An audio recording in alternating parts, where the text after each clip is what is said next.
وصفتنا النهاردة لعشاق القهوة، يعني الناس اللي بتحب القهوة وريحة القهوة. البسكوت ده هيعجبهم، بسكوت اقتصادي وسهل. وتعالى اقول لكم هنعمله ازاي.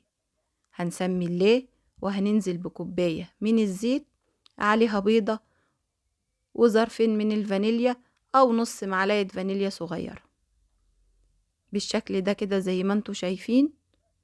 وهننزل بربع كوباية من السكر، وانا اخترت الكوب المعياري، او لو حابين الكوباية العادية فيفضل نفس الكوباية تعايروا بيها كل حاجة.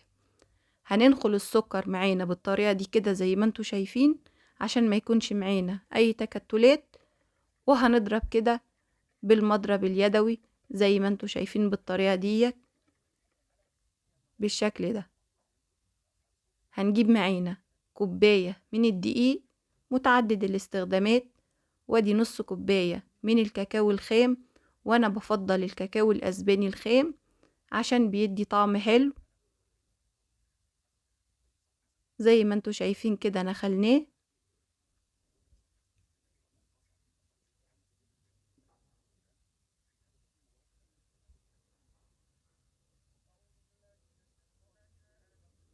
هنا هحط رشة ملح بسيطة خالص عشان تظهر لي النكهات، مش اكتر من كده.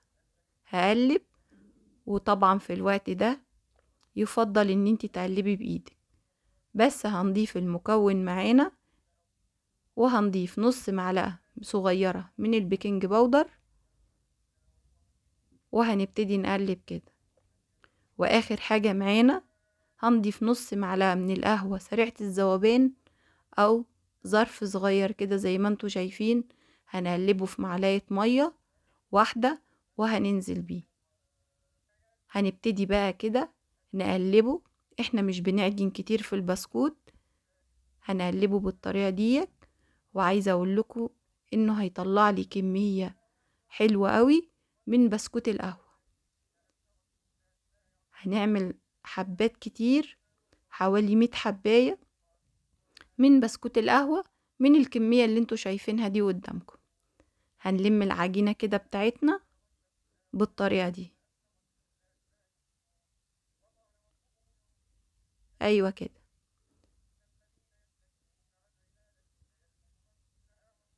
عجينة جميلة وملمسها حلو. وتعالوا يلا نشكلها. هنجيب الصينية او الصاج اللي انت هتشكلي فيه، وبالشكل ده كده هنشكلها بالطريقة دي. حجمها صغير مش كبير، وهنبتدي نشكلها.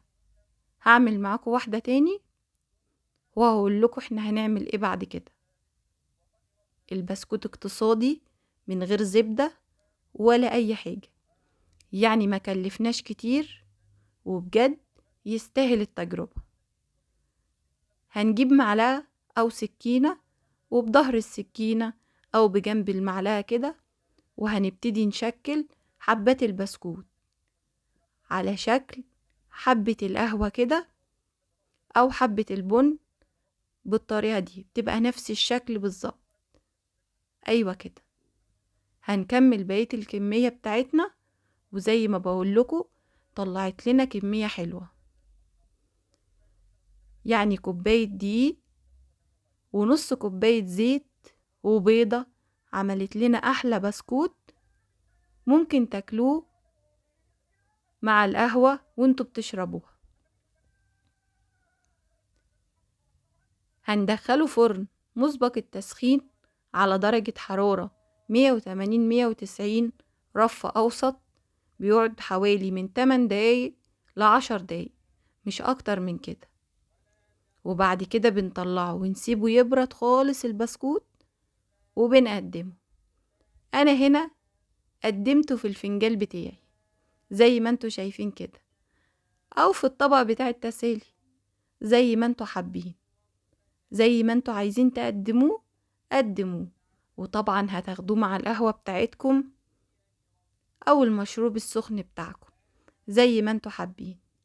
بجد البسكوت حلو وطعمه حلو، وعايزاكوا تجربوه.